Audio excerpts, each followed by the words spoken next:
Assalamualaikum warahmatullahi wabarakatuh. Hari ini saya akan melakukan wawancara mengenai penerapan kaidah Smart ASN dan stakeholder yang terlibat di dalamnya. Nah, di sebelah saya sudah ada rekan saya bernama Mas Lutfi. Selamat siang Mas Lutfi. Siang Mbak. Baik, Mas Lutfi, sebelum kita mulai prosesi wawancara, boleh memperkenalkan diri dulu, silakan Mas. Ya, baik. Perkenalkan, nama saya Lutfi Wihastomo dari Direktorat Fasilitasi Ekspor dan Impor. Saya salah satu staf di tim pelayanan ekspor dan impor. Ini itu Mbak. Kita mulai aja Mas. Baik, apa yang Mas Lutfi ketahui mengenai Smart ASN? Kalau untuk Smart ASN ini sendiri itu, kalau tidak salah ini sebuah konsep pengembangan serta peningkatan kualitas sumber daya manusia khususnya untuk ASN ya. Dan mungkin ada beberapa poin di Smart ASN seperti kayak integritas tinggi, kemudian menguasai teknologi dan informasi, bahasa asing serta jaringan luas, berjiwa hospital atau melayani masyarakat, kemudian ada jiwa entrepreneurship serta nasionalisme dan berwawasan global. Oke. Apakah Mas Lutfi sudah menerapkan Smart ASN ini dalam penerapan pekerjaan sehari-hari? Menurut saya sudah, ya, seperti yang tadi disebutkan beberapa poin ASN itu kan salah satunya kita harus menguasai teknologi, berbahasa asing, berwawasan luas serta pelayanan kepada masyarakat ya.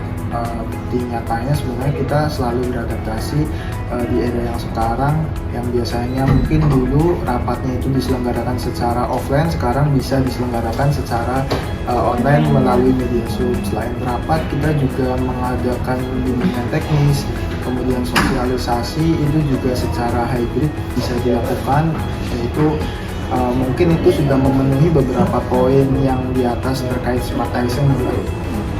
Mas, tadi disebutkan ada kegiatan seperti sosialisasi atau bimbingan teknis. Nah, menurut Mas Lutfi ini stakeholder yang terlibat dalam kegiatan tersebut itu siapa sih Mas? Ya betul, tadi saya sebutkan hal tersebut.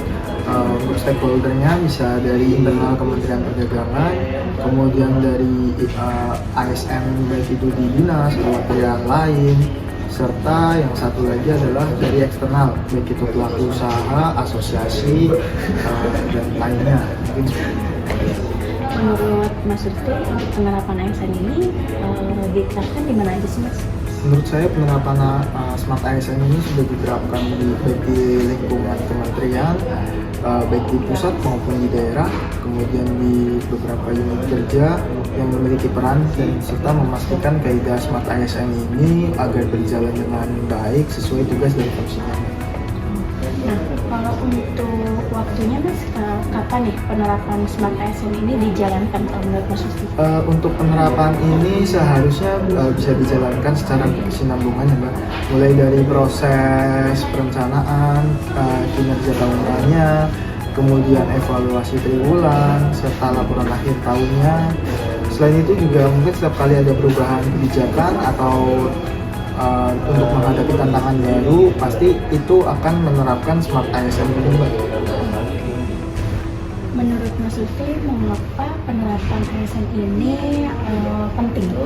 Menurut saya ini penting karena ASN ini kan sebagai penggerak birokrasi.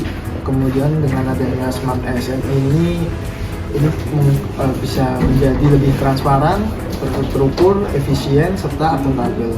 Penerapan Smart ASN ini menjadikan birokrasi di Indonesia semakin proporsional, berintegritas, adaptif dengan teknologi. Selain itu, pelayanan publiknya itu juga dapat diwujudkan secara prima, sekaligus meningkatkan daya saing secara global. Nah, kalau untuk caranya, bagaimana cara penerapan kaidah Smart ASN ini di unit Mas Lutfi? Mungkin yang pertama kita harus menetapkan dulu nih indikator-indikator untuk Smart ASN-nya. Kemudian yang kedua adalah pembinaan serta pelatihan untuk meningkatkan kompetensi baik itu internalnya dulu nih. Kemudian ada internalisasi apa sih nilai-nilai dari Smart ASN serta bagaimana kita monitoring dalam kegiatan sehari-harinya. Kemudian yang keempat ini kita harus membangun budaya kerja yang berbasis kolaborasi, inovasi, serta pelayanan publik antar pegawai atau lintas kementerian atau lembaga. Baik, terima kasih atas waktunya dan penjelasannya ya Mas Lutfi. Siap Mbak Selvi, sama-sama. Dari wawancara ini dapat kita simpulkan bahwa penerapan Smart ASN memerlukan sinergi antar stakeholder, baik internal maupun eksternal, yang dilaksanakan secara berkesinambungan dan berorientasi pada peningkatan kualitas pelayanan publik. Sekian dari saya. Assalamualaikum warahmatullahi wabarakatuh.